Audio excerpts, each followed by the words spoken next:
Hello साथियों, कैसे हैं? स्वस्थ हैं, मस्त हैं और अपनी तैयारी को आप निरंतर जारी रख पा रहे हैं। ऐसी आशा विश्वास के साथ एक और लाजवाब और शानदार सेशन में कॉमर्स के सभी गजेटेड ऑफिसर का आज के इस सेशन में हार्दिक स्वागत और अभिनंदन। साथियों, अपन बात कर रहे हैं पेपर सेकंड, और पेपर सेकंड कॉमर्स का पेपर सेकंड आप मान सकते हो कितना खास होता है, क्योंकि कॉमर्स में सिर्फ एक सब्जेक्ट नहीं होता है, पूरा का पूरा संकाय है वो काउंट किया जाता है। इसमें आपको इकोनॉमिक्स भी पढ़नी पड़ती है, आपको अकाउंटेंसी भी पढ़नी पड़ती है, आपको बिजनेस भी पढ़नी पड़ती है, और बाकी ऑल ओवर सब्जेक्ट का तो कहना ही क्या। पहले पेपर में आपको Hindi, English, math, reasoning, science, है ना, आपको सारे सब्जेक्ट है, मनोविज्ञान है, स्कूल मैनेजमेंट है, यानी सारे टॉपिक है वो आपको पढ़ने पढ़ते हैं। तो अपने को देखो, बाकी आर्ट के सब्जेक्ट में क्या होता है, हिस्ट्री वालों को हिस्ट्री, पॉलिटिकल वालों को पॉलिटिकल, ज्योग्राफी वाले को ज्योग्राफी पढ़नी पड़ती है पेपर सेकंड में। लेकिन अपने को सब कुछ पढ़ना है, इसलिए अपन ने सबसे पहले उस विषय को उठाया है जो आपको सबसे ज्यादा हार्ड लगता है, क्योंकि बाकी सब्जेक्ट को अपन क्या कर सकते हैं, उनको बार बार पढ़ के अपन क्या कर सकते हैं, अभ्यास कर सकते हैं और याद कर सकते हैं। लेकिन कॉमर्स में अकाउंटेंसी एक ऐसा सब्जेक्ट है जिनको आपको प्रॉपर समय देना पड़ेगा, उसको आपको जो प्रैक्टिकल क्वेश्चन है वो भी हल करने पड़ेंगे, क्योंकि 2 से 3 क्वेश्चन है वो प्रैक्टिकल क्वेश्चन भी आते हैं। क्वेश्चन जरूर छोटे होते हैं वो, लेकिन उनको आपको प्रैक्टिकल सॉल्यूशन निकालना आना चाहिए, क्योंकि उसको आप 1 से 2 मिनट में आपको उसको कंप्लीट करना होता। बहुत से साथियों को आते हैं लेकिन अनावश्यक उसमें समय लग जाता है, तो अपने को ये नहीं करना है। अपने को पॉइंट टू पॉइंट है वो चलना, ताकि 180 मिनट में अपने 150 क्वेश्चन है वो पूरे कंप्लीट हो सके। देखो, पिछले सेशन में मैं फिर आपको जोड़ देता हूं। पिछले सेशन में अपने स्टार्ट किया था आपकी तलपट, जो ट्रायल बैलेंस है उसको अपन ने स्टार्ट किया था, और ट्रायल बैलेंस के बारे में अपन ने परिभाषाएं पढ़ी थी कि भाई जो आपकी तलपट क्या होती है, गणितीय खातों की या गणितीय शुद्धियों की जांच करने के लिए वो तैयार की जाती है। उसके लिए अपन ने जे.आर. बार्टली बॉय और जो कार्टर है उसकी परिभाषाएं देखी थी। एक ने कहा था विवरण है और दूसरे ने कहा था सूची है, तो ये चीज भी अपने को ध्यान में रखना। विवरण बताया था बार्टली बॉय ने और सूची बताया था किसने, आपके कार्टर ने। इसलिए अपने को ध्यान रखना है कि तलपट एक सूची या विवरण है जो गणितीय शुद्धता की जांच के लिए बनाया जाता है। अब आज के सेशन में चर्चा करेंगे उसकी मेथड, कौन कौन सी विधियां, क्योंकि ट्रायल बैलेंस है उसकी सहायता से ही आपके फाइनल अकाउंट है, जिसमें आपका ट्रेडिंग है, P&L अकाउंट है और बैलेंस शीट है, वो तैयार होते हैं। तो ये अपने को ध्यान में रखना पड़ेगा। तो आज के सेशन में अपन चर्चा करेंगे मेथड ऑफ ट्रायल बैलेंस। जो भी साथी हमारे साथ लगातार जुड़ रहे हैं उनसे इतना भी निवेदन है कि आप अपने इस प्यारे से चैनल को सब्सक्राइब कर लें, साथ में बेल आइकन दबा दें और वीडियो को साथियों के साथ शेयर कर दें, क्योंकि बहुत ही इंफॉर्मेटिव वीडियो होने वाला है ना। साथ में अपन इस आपके इस चैनल पर लगातार जो लेटेस्ट अपडेट होती है उनसे भी आपको रूबरू करवाते हैं, क्योंकि हम विभाग के कार्मिक हैं, तो निश्चित रूप से विभाग से रिलेटेड जो भी जानकारी होती है वो हमारे पास आती रहती है। तो वो चीज़ जो चीज़ हमारे पास आती है उसको हम आपके साथ शेयर करते हैं, ताकि आप मोटिवेट हो और ज़्यादा तैयारियों में जुट जाएं। ठीक है साथियों, तो आज के सेशन को अपन स्टार्ट करेंगे, और स्टार्ट किससे है, मेथड ऑफ ट्रायल बैलेंस। ठीक है, अब देखो ये आ गई आपकी, है ना, तलपट बनाने की जो विधियां है उस पर अपन चर्चा करेंगे। क्या क्या विधियां हो सकती है तलपट बनाने की। तो तलपट बनाने की मुख्य रूप से 3 है वो विधियां होती है। तलपट बनाने की मुख्य रूप से 3 विधियां होती है, जिसमें नंबर 1 होती है आपकी योग विधि, है ना। योग विधि जिसमें क्या होता है, योग किया जाता है किसका, डेबिट पक्ष का और क्रेडिट पक्ष दोनों का योग किया जाता है, इसलिए योग विधि होती है। दूसरी होती है शेष विधि, है ना, और तीसरी है योग और शेष विधि, टोटल और बैलेंस मेथड। तो कुल 3 विधियां हो गई, ये अपने को ध्यान में रखना है ना। परीक्षा में प्रश्न आता है कि तलपट बनाने की कितनी विधियां हैं, तो आप ये मत कह देना कि 2 विधियां, क्योंकि आप सोच रहे हो ये नाम रिपीट हो रहा है। अपने को ध्यान कितनी रखनी है, 3 विधियां काम में रखनी है। योग विधि अलग है, शेष विधि अलग है, और इन दोनों की योग और शेष यानी दोनों को कंबाइंड रूप से आपका फॉर्मेट है वो बनता है। ठीक है, तो ये अपने को ध्यान में रखना है। तो तलपट बनाने की 3 विधियां हैं, उस पर अपन चर्चा करेंगे। ठीक है, देखो पहली विधि आती है आपकी योग विधि, है ना। योग विधि यानी इसको टोटल मेथड है कहा जाता है। इसमें क्या होता है कि इस विधि में सभी खातों के नाम यानी डेबिट पक्ष और आपके जमा यानी क्रेडिट पक्ष का योग लगाया जाता है ना, दोनों पक्ष का योग लगाया जाता है ना। साथ में प्रत्येक में तलपट के प्रत्येक खाते के नाम पक्ष का योग, राशि उसके डेबिट कॉलम में, और प्रत्येक खाते के जमा पक्ष का योग है उसके क्रेडिट में लिखा जाता है। जैसे मैं आपको बताऊं कि ये आपका ट्रायल बैलेंस का फॉर्मेट है ना, ट्रायल बैलेंस। इसमें आपको पता है कि ये आपके कॉलम होते हैं, है ना, ये कॉलम होते हैं ना। ये होता है आपका सीरियल नंबर, ठीक है। ये होता है नेम ऑफ लेजर,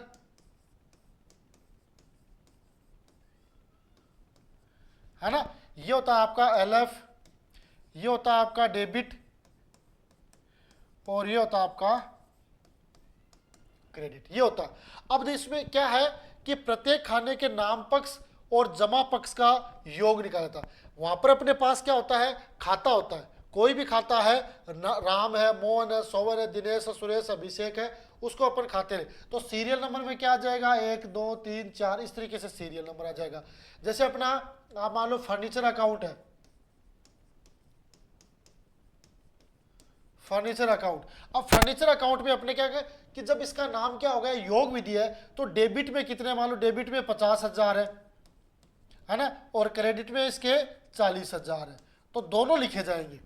योग विधि में क्या होता है, दोनों लिखे जाएंगे। डेबिट कॉलम में 50 है तो डेबिट पक्ष का 50,000 और क्रेडिट पक्ष का 40,000 है तो 40,000, है ना। अंतर नहीं लिखा जाता, शेष नहीं लिखा जाता, तो ये अपने को ध्यान में रखना है। वैसे मान लो आपका स्टॉक है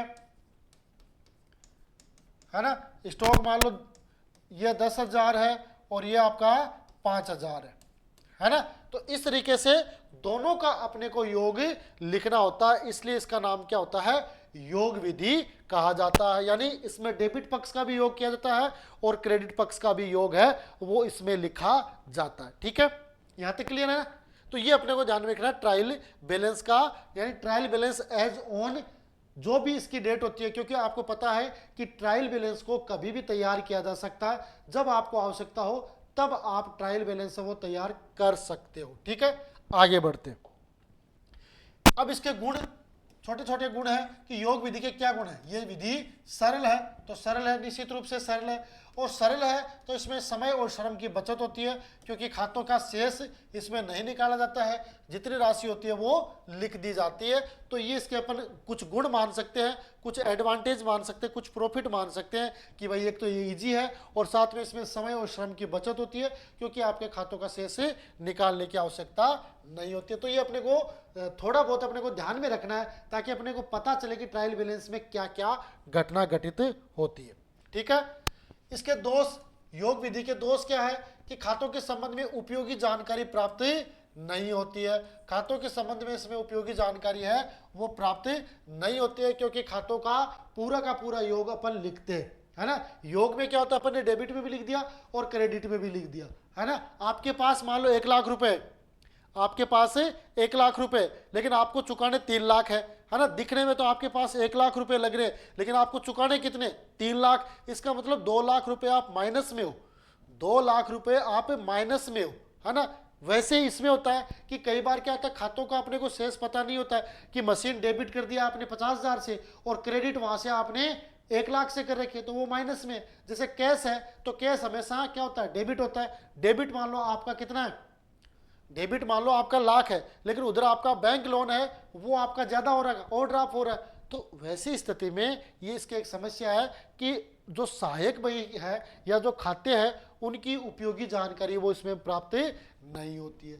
दूसरा क्या है कि अंतिम खाते बनाने से पूर्व पृथक से खाते का शेष ज्ञात करना पड़ता है। आपको पता है अंतिम खाते यानी आपके फाइनल अकाउंट, जो आपका ट्रेडिंग अकाउंट P&L अकाउंट है और बैलेंस शीट है ना, ये तीनों अंतिम खाते माने जाते हैं। तो ये खाते बनाने से पूर्व आपको पृथक खाते हैं उनके शेष की आवश्यकता होती है।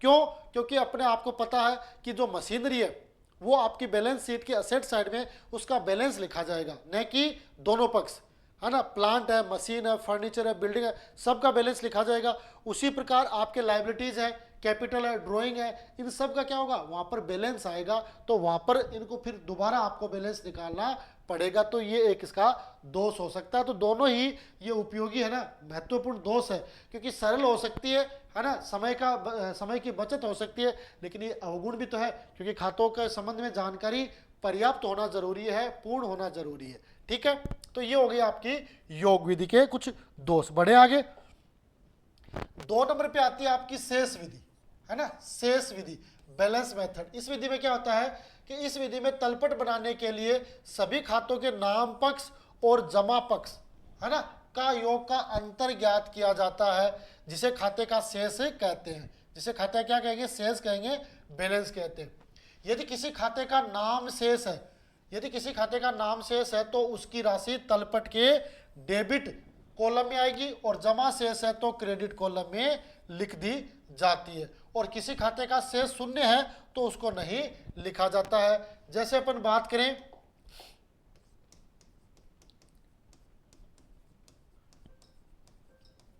ट्रायल बैलेंस, ये इसका फॉर्मेट में एक बार पुनः बना देता हूं, है ना।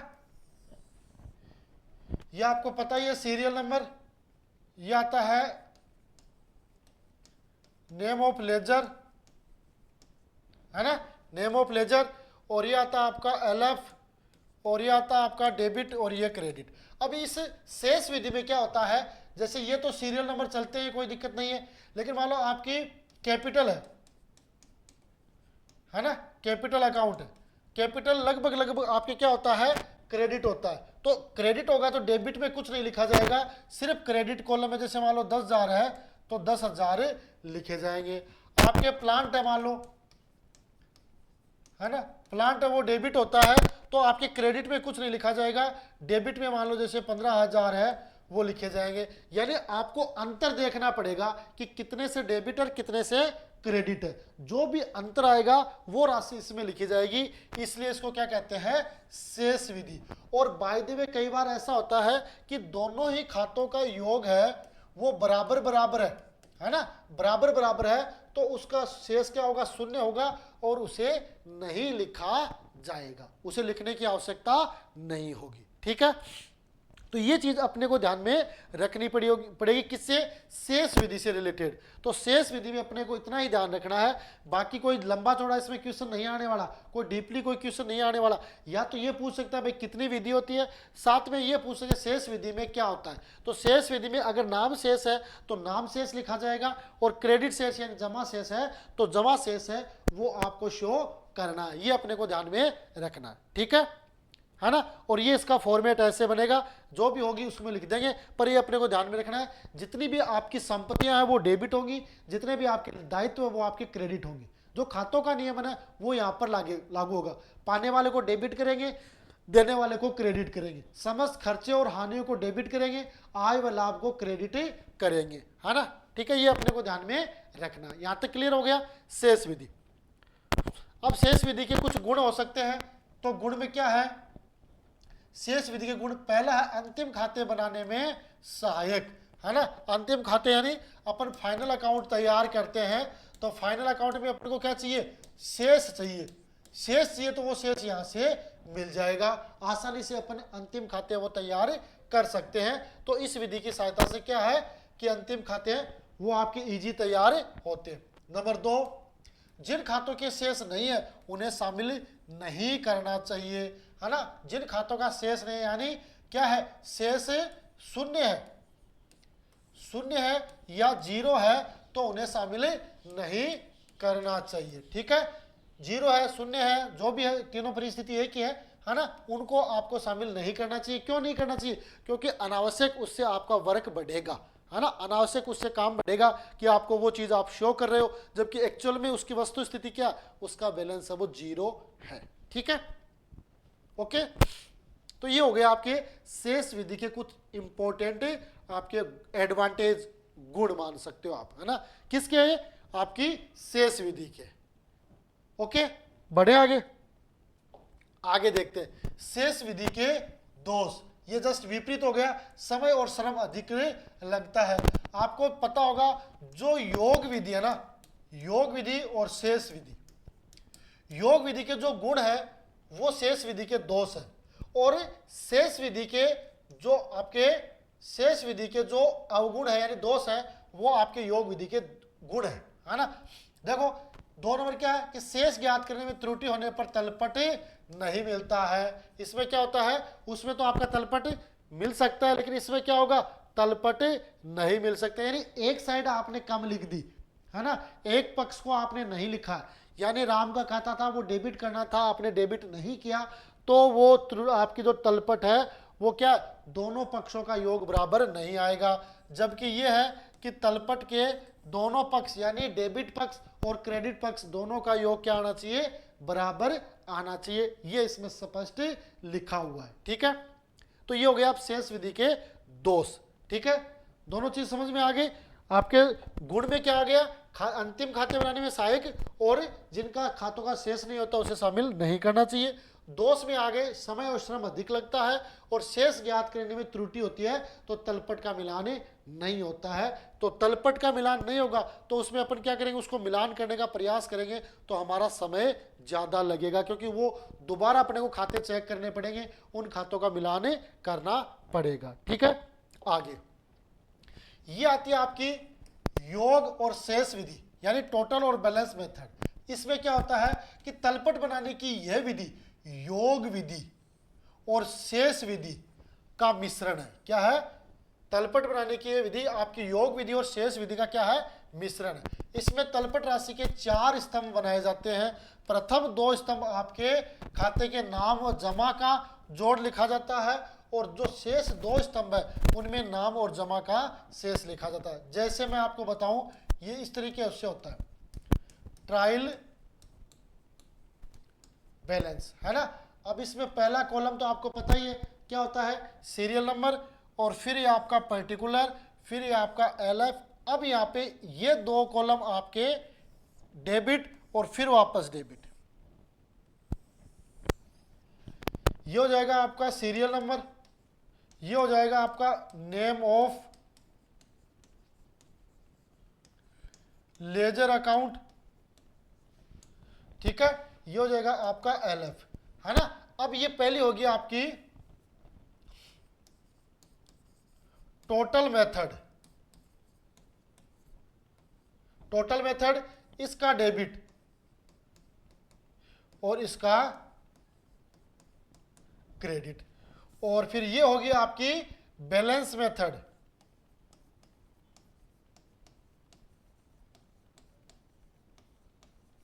बैलेंस मेथड, इसका डेबिट और इसका क्रेडिट। ये होगी आपकी योग और शेष विधि का। अब इसमें जैसे मान लो सीरियल नंबर तो वैसे ही लिख देंगे, आपकी मशीनरी है ना। अब मशीनरी में आपने टोटल में क्या लिख दिया कि जैसे क्रेडिट पक्ष का योग है 50,000, डेबिट का है 70,000। अब देखो क्रेडिट 50 है, डेबिट 17 है ना, ये तो दोनों में आएगा, कौन सी, टोटल मेथड में। और अगर बैलेंस की बात करेंगे अपन, बैलेंस मेथड की बात करेंगे तो देखेंगे कि भाई 50,000 से तो क्रेडिट हो रहा है और 70,000 से डेबिट हो रहा है। इसका मतलब 20,000 डेबिट बैलेंस है तो 20,000 डेबिट बैलेंस लिखेंगे। इसमें क्या, इसमें अपने को क्रेडिट बैलेंस लिखने की आवश्यकता नहीं है। जैसे अपने पास कैपिटल है, कैपिटल में मान लो अपने पास डेबिट है 1 लाख और क्रेडिट है 1,50,000, दोनों लिख दिए क्योंकि ये टोटल मेथड है। और फिर इसमें क्या लिखेंगे बैलेंस में कि ये 1 है और ये 1,50,000 है, तो 50,000 से क्या हो जाएगी आपकी क्रेडिट कॉलम में आ जाएगा। इस तरीके से अपने को लिखने होता है। कब, जब आपकी सामूहिक मेथड योग और शेष विधि को एक साथ काम में लिया जाता है। एक साथ काम में लेंगे तब अपने को इस प्रकार काम है वो करना है। ठीक है, ओके है। यहां तक किसी को कोई डाउट है तो बताओ, है ना। मैंने ट्राई की है, वैसे तो ये क्लास में ज्यादा समय नहीं लगता है ना। मैं आपको जोड़ने के लिए कि छोटी छोटी क्लास 20, 25, 30, 35, 40 मिनट तक का प्रयास कर रहा हूँ। कोचिंग में भी जाते हो तो कितना होता है, 50 मिनट ही होता है। 5 मिनट 10 मिनट सर आते हैं, 5-10 मिनट पर चले जाते हैं, होता 50 मिनट का ही है। वही अपना टारगेट है कि आपको 30, 35, 40 मिनट के साथ आपको इतनी बोरियत भी नहीं हो, आपको अपना सब्जेक्ट सब के लिए जो प्रॉपर इक्वल टाइम है वो भी आपको मिल जाना चाहिए। अगर वो टाइम इक्वल सबको मिलता है तो निश्चित रूप से आप जो एग्जाम 2025 में होगी उसमें आप सेलेक्ट हो जाओगे। क्योंकि एक विषय पर अपने को फोकस नहीं करना, हर सब्जेक्ट को समय मिलना चाहिए, हर सब्जेक्ट के जो पॉइंट है वो क्लियर होने चाहिए, हर टॉपिक को अपन को टच करना है, ताकि कोई भी ऐसा क्वेश्चन जो एग्जाम में आता है उसका आंसर अपन इजीली दे सके। ठीक है साथियों, तो आज का एक छोटा सा सेशन जो मैंने आपके साथ साझा किया है, निश्चित रूप से आज का जो पॉइंट्स है वो आपके एग्जाम के लिए फायदेमंद होंगे, ऐसी मैं आशा रखता हूं। और अगर मैं आशा रखता हूं तो आप भी निश्चित रूप से आप पूर्ण आशा उसमें रखते हैं, क्योंकि हर पॉइंट को अपने को इस हिसाब से सोचना है कि निश्चित रूप से यहां से प्रश्न पुटअप होगा, यह बात अपने को माननी है। ठीक है साथियों, तो आज का छोटा सेशन लेकिन महत्वपूर्ण सेशन, और अगर आपको लगता है ये महत्वपूर्ण है तो इस वीडियो को अपने साथियों के साथ शेयर कर दो और चैनल को सब्सक्राइब कर लो, ताकि और लेटेस्ट अपडेट है वो हम आपके लिए उपलब्ध करवाते रहें। इसी आशा और विश्वास के साथ आज के सेशन में इतना ही, मिलेंगे अगले सेशन में, तब तक के लिए गुड बाय, जय हिंद, जय भारत।